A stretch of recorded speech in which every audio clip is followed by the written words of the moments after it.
Hello friend, आप सभी का स्वागत है एजुकेशन लाइन में। दोस्तों, इस वीडियो में हम बात करने वाले हैं अर्धवार्षिक परीक्षा 2021-22 एमपी बोर्ड की जो परीक्षाएं लगने वाली है। तो दोस्तों, क्लास 12th के लिए जीव विज्ञान का बायोलॉजी का जो पेपर है दोस्तों 4/12/2021 को लगने वाला है। और यहाँ पे दोस्तों आपको पूरा पेपर बताया जा रहा है और साथ ही साथ इसका सॉल्यूशन भी बताया जा रहा है। और दोस्तों, आपसे रिक्वेस्ट होगी, अगर आप चैनल पे नए हैं तो प्लीज़ चैनल को सब्सक्राइब करके जरूर रखें, ताकि जितने भी आपके पेपर लगने वाले हैं सभी पेपर आपको चैनल पे मिल जाएंगे। साथ ही अगर इसकी पीडीएफ फाइल आपको चाहिए तो डिस्क्रिप्शन बॉक्स में आपको लिंक दिया जाएगा, वहाँ से आप इसकी पीडीएफ फाइल डाउनलोड कर सकते हैं। चलिए दोस्तों, वीडियो शुरू करते हैं। साथियों, आप यहाँ पे देखिए, आपकी क्लास अर्धवार्षिक परीक्षा 2021-22 कक्षा 12 जीव विज्ञान, आपका टाइमिंग है वो 3 घंटे का रहेगा। पूर्णांक आपका 80 का रहेगा। यहाँ पे दोस्तों आपको कुछ दिशा निर्देश दिए गए हैं, आपको इनको एक बार पढ़ लेना है, कौन सा क्वेश्चन कितने अंक का है और किस तरह से आपको इनको करना है, ये पूरा डिटेल आपको यहाँ पे मिल जाएगा। चलिए दोस्तों, अब अपन बात कर लेते हैं प्रश्नों के बारे में। तो यहाँ पे देखिए दोस्तों, फर्स्ट प्रश्न, आपका सही विकल्प का आपको चुनाव करना है। पहला है, द्वितीय उत्पादक कौन सा है? शाकाहारी उत्पादक, मांसाहारी या इनमें से कोई नहीं? तो द्वितीय उत्पादक आपका इनमें से कौन सा होगा? प्राथमिक उत्पादक कौन सा होता है? जो हरे पेड़ पौधे वगैरह खाते हैं वो आपके प्राथमिक होते हैं। द्वितीय होते हैं जो उनको खा जाते हैं। ठीक है, तो मैं इसका आंसर भी अभी बताने वाला हूँ, तो आप थोड़ा सा धैर्य बनाए रखें। नेक्स्ट देखिए, यहाँ पे अनिषेकजनक पाया जाता है, तो ये किस में पाया जाता है? मधुमक्खी में, टर्की पक्षी में, अ व ब दोनों में, या फिर मेंढक केंचुए में? अगला क्वेश्चन देखिए, यहाँ पे पेरिस्पर्म भ्रूण पोषण होता है। भ्रूण पोषण का बाहरी भाग होता है, द्वितीय केंद्रक विघटित भाग होता है, सहायक कोशिका का विघटित भाग होता है, या बीजांड कार्य का अवशिष्ट भाग होता है? नेक्स्ट देखिए, यहाँ पे डीएनए की अम्लीय प्रगति का कारण क्या है? नेक्स्ट देखिए, यहाँ पे सेव फल का खाद्य भाग है, यानी कि जो अपन सेव खाते हैं एप्पल, उसमें खाने का जो भाग होता है उसको क्या कहते हैं? मासल पुष्पकर्ण बोलते हैं, मासल फलवृत्ति बोलते हैं, मासल पुष्पासन, या मीजोकार्प एवं एंडोकार्प बोलते हैं? यहाँ पे देखिए, अगला क्वेश्चन है, संक्रमण रोगों के कारण होता है। संक्रमण जो रोग होते हैं वो किसके कारण होते हैं? एल्जर्म के कारण, उपापचयन त्रुटि के कारण, प्रतिरक्षा न्यूनता के कारण, या सूक्ष्म जीव के कारण? लाइकेन बनते हैं जीवाणु व कवक से, शैवाल व जीवाणु से, कवक व शैवाल से, कवक व विषाणु से। अब दोस्तों इसके आंसर आप लिख लीजिए। पहला जो क्वेश्चन था उसमें द्वितीय आपसे पूछा था उत्पादक, तो यहाँ पे शाकाहारी हो जाएगा। सेकंड जो क्वेश्चन था दोस्तों उसका ए और ब आंसर हो जाएगा। तीसरे का बीजांड कार्य व अपशिष्ट भाग हो जाएगा। चौथे का दोस्तों फॉस्फेट समूह हो जाएगा। पांचवें में मासल पुष्पासन हो जाएगा, यानी कि जो सेव अपन खाते हैं उसका जो भाग है वो मासल पुष्पासन कहलाता है। अगला क्वेश्चन था यहाँ पे एफ वाला, वो सूक्ष्म जीवी इसका आंसर हो जाएगा, और जी वाला था उसका कवक और शैवाल हो जाएगा लास्ट वाले का क्वेश्चन। ठीक है, आंसर। तो इस तरह से दोस्तों मैं आपको सभी के आंसर भी बता रहा हूँ, तो आप उनको नोट डाउन कर सकते हैं। आप क्वेश्चन नंबर डाल लीजिए सीरीज, ठीक है, और इसका स्क्रीनशॉट भी ले सकते हैं साथ साथ। ठीक है, बाकी पीडीएफ फाइल के लिए आपको डिस्क्रिप्शन बॉक्स में लिंक दिया जाएगा, वहाँ से आप डाउनलोड कर सकते हैं। अगला देखिए, यहाँ पे रिक्त स्थान की आपको पूर्ति करनी है। तो रिक्त स्थान में दोस्तों आपसे पूछा जा रहा है यहाँ पे, परिवार नियोजन कार्यक्रम को आव का किस नाम से जानते हैं? तो दोस्तों परिवार कल्याण के नाम से जानेंगे, यहाँ पे आव नहीं आ पाएगा। नेक्स्ट देखिए, यहाँ पे जीवों के वितरण को प्रभावित करने वाले दो प्रमुख कारण तथा ताप तथा दूसरा क्या है? तो वह है जल और वर्षा। अगला देखिए, यहाँ पे भ्रूण तथा गर्भाशय के बीच संवहनी संपर्क बनाने वाली संरचना को क्या कहते हैं?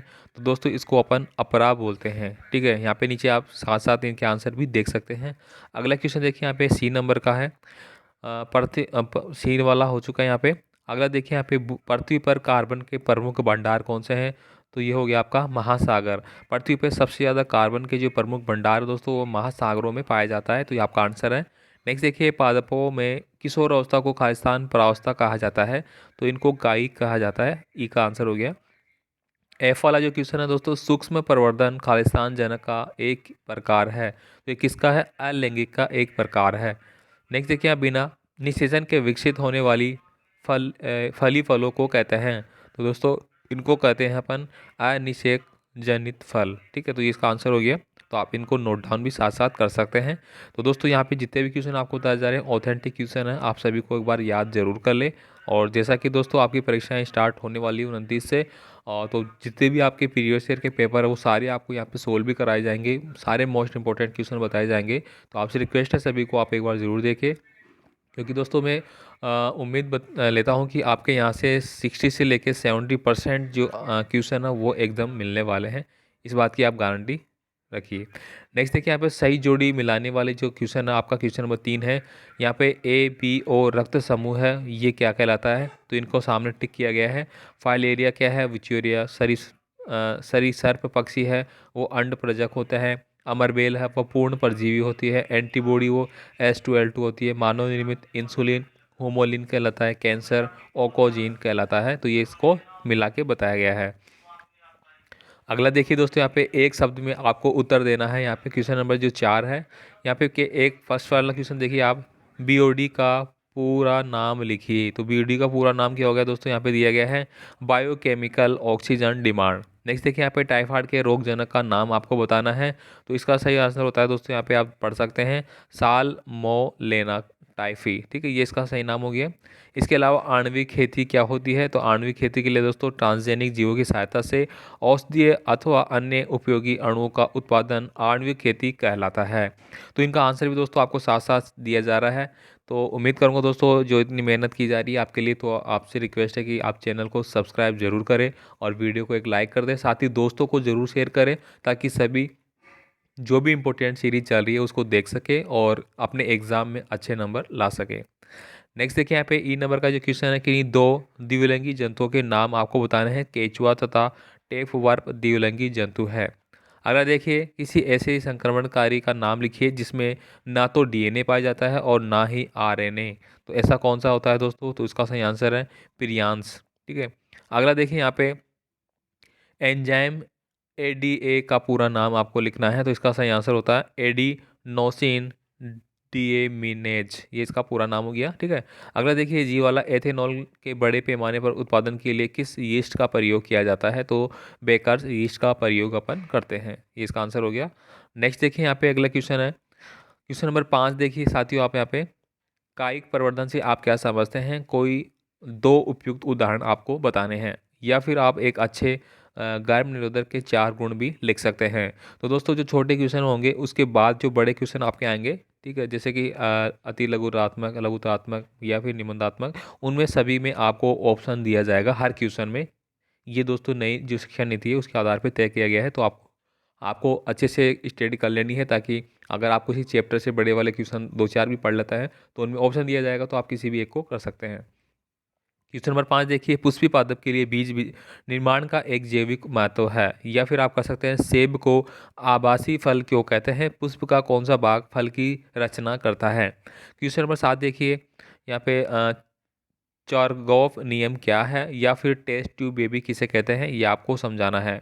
अगला देखिए यहाँ पे क्वेश्चन नंबर 8 है, स्वपरागण और पर परागण में आप अंतर बता सकते हैं, अथवा जीवों के लिए जनन क्यों अनिवार्य है, ये भी आप बता सकते हैं।